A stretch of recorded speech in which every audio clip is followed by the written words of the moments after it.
Yeah, I just want to get something clear out.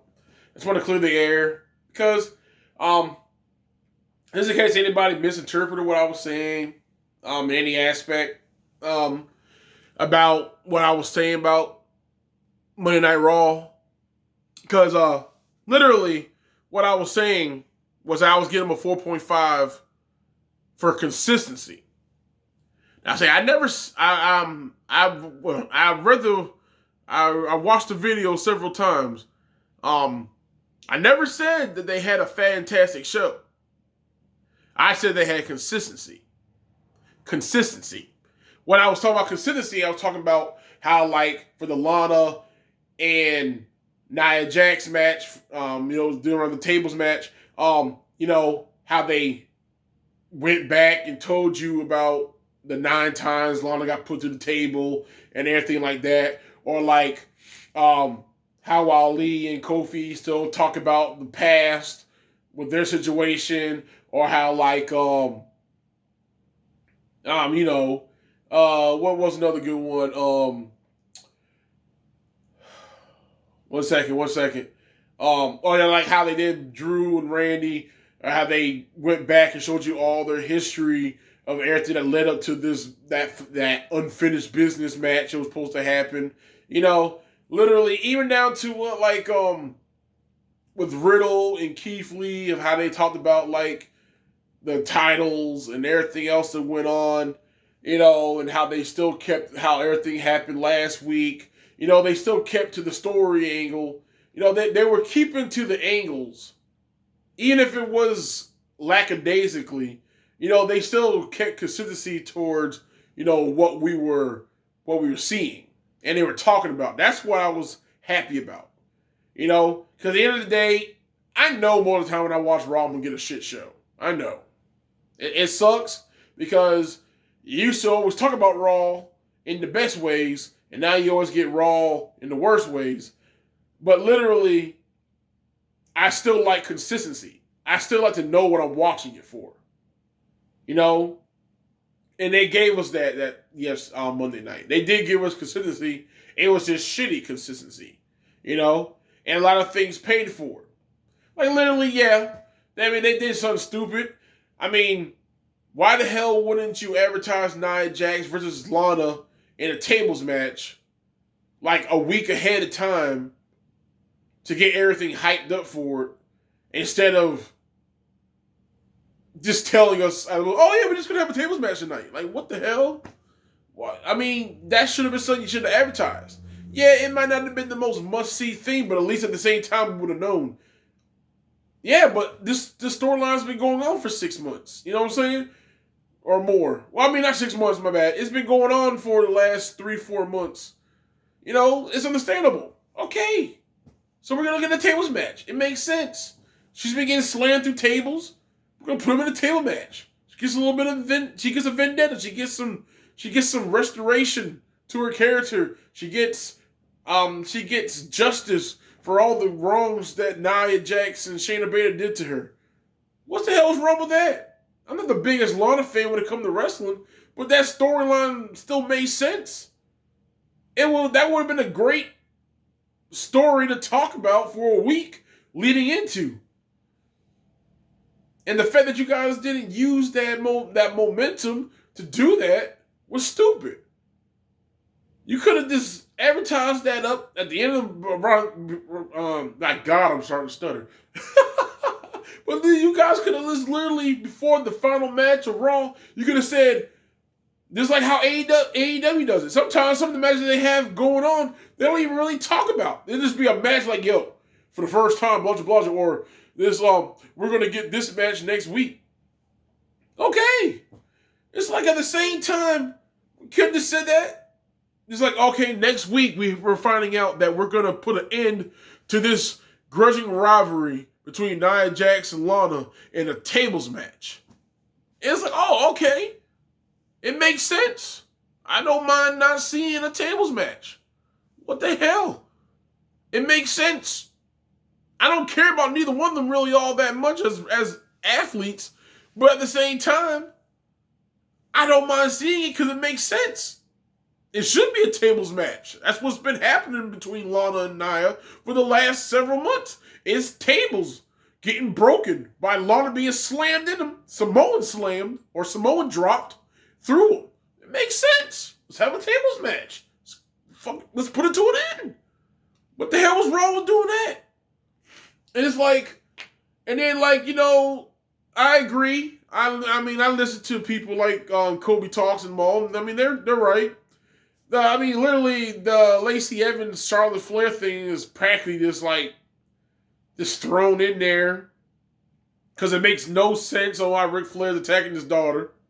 It makes no sense on why Lacey Evans is using her father in any aspect.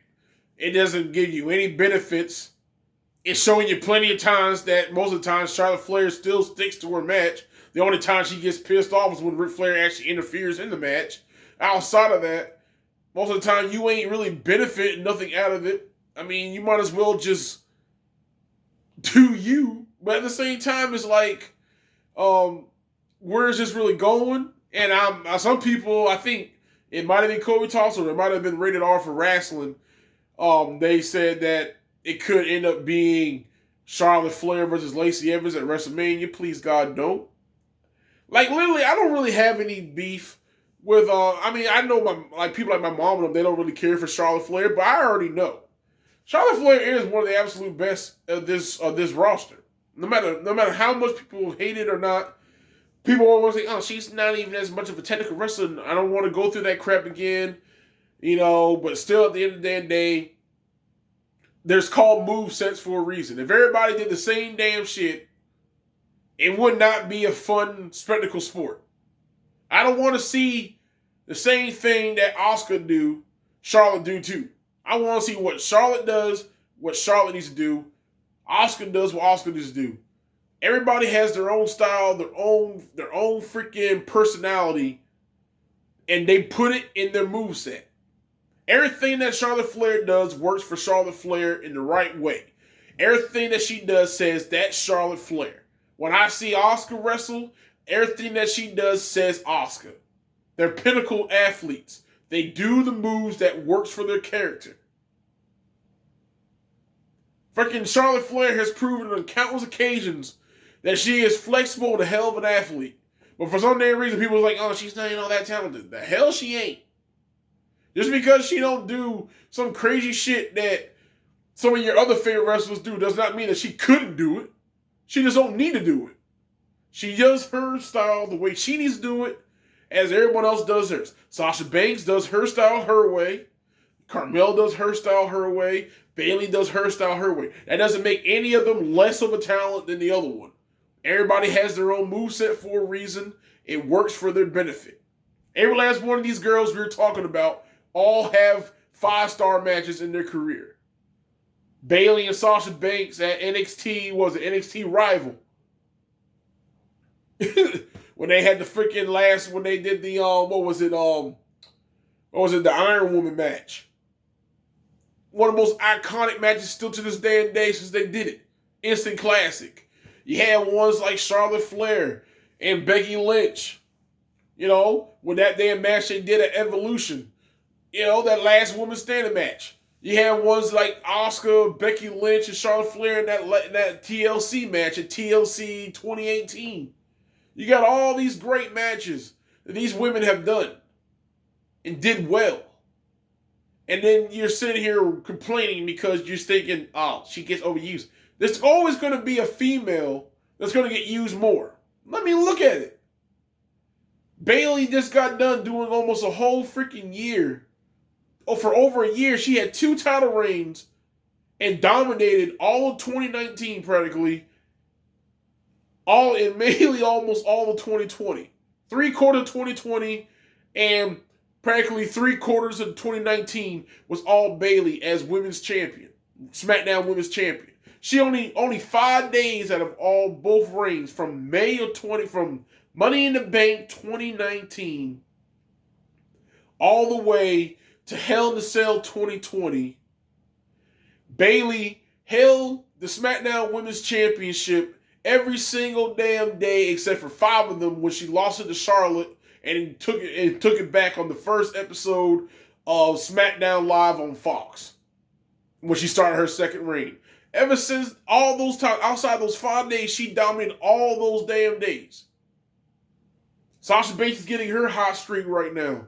And at the same time, Becky Lynch dominated all of the late 2018, all the way through 2019, and into the early part of 2020 before she ended up having to vacate the title. They all dominated times of their years. And now Asuka throughout 2020, she mainly had a good year as the Raw Women's Champion. She lost it once to Sasha, but at the end of the day, that's all right. They're all getting used as multi-time champions. Now Alexa's getting back in there again. Pretty soon she's going to get another world title. These are the top girls. They're going to get used a lot. Okay, Charlotte Flair got at the time. Charlotte Flair was the absolute best one. Next to her should have been Sasha Banks. But at the same time, it kind of also at the same time we were mad at first because she never got the proper title defense that she was supposed to do. But at the same time, it still worked out for storytelling. Because at the end of the day, she had to sit there and watch Bayley get a great, dominant year and a half of being the SmackDown Women's Champion. And then finally it worked into her becoming a babyface again. And now look at her. Now she's the big name of SmackDown. You know what I'm saying? So literally, she still got a good restoration. It was a couple years too damn late. But at the same time, at least it happened. You know what I'm saying? And so it's like, people get mad, but at the same time, there's going to be, you think Charlotte's going to be the only one that's going to reach up there to that number? I'm telling you, somewhere down the damn line, you got other girls that are training their ass off right now, just like The Rock's daughter.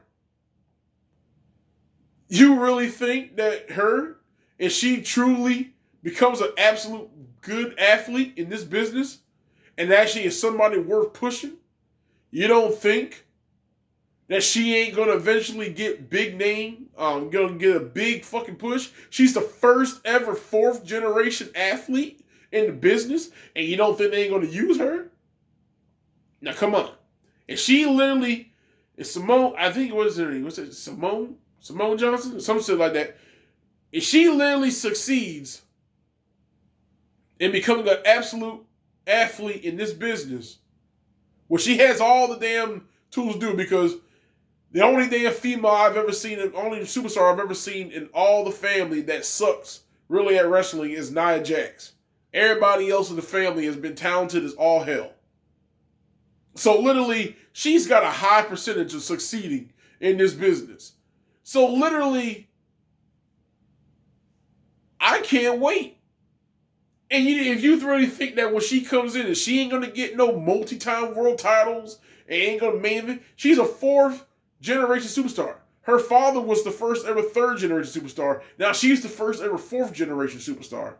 You don't really think they ain't going to push her ass to the moon in some way or form? That's historical shit right there.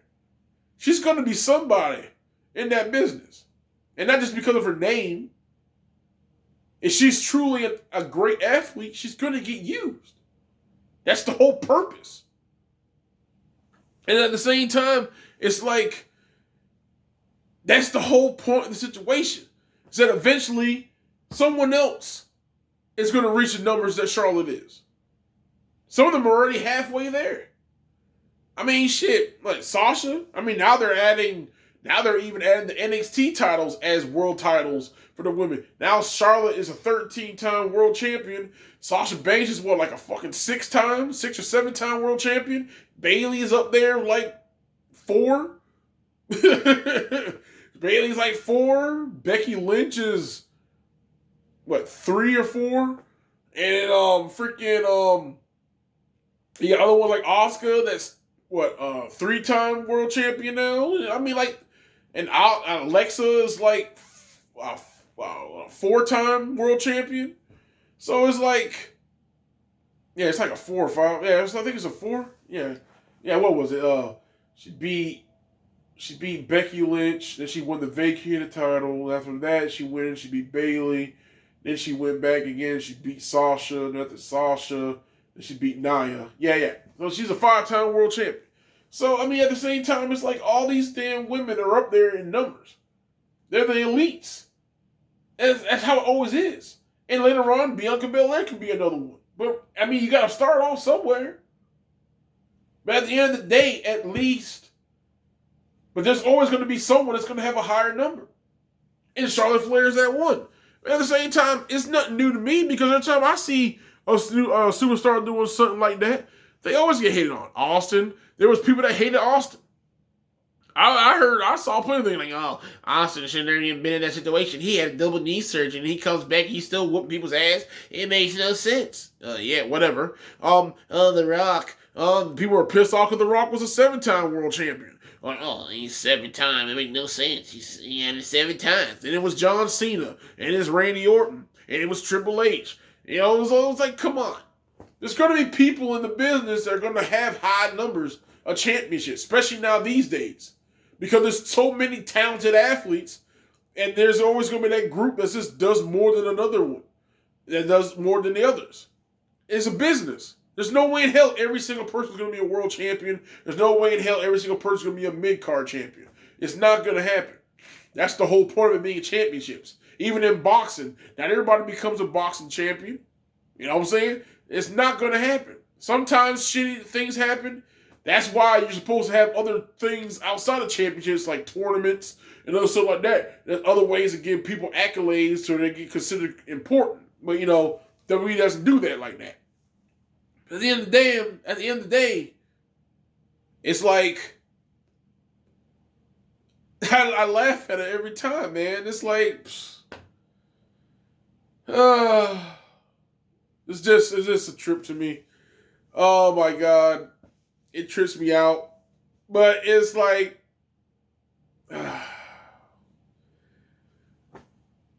there's a reason why things like that happens. Because later on, when someone comes up, they beat someone of that stature, it becomes important. It becomes something of a major accomplishment for the new person coming up. And people just don't really get that, you know? But at the same time, it's like, yeah, what else can you do? What else can you do? And it's like, oh my God.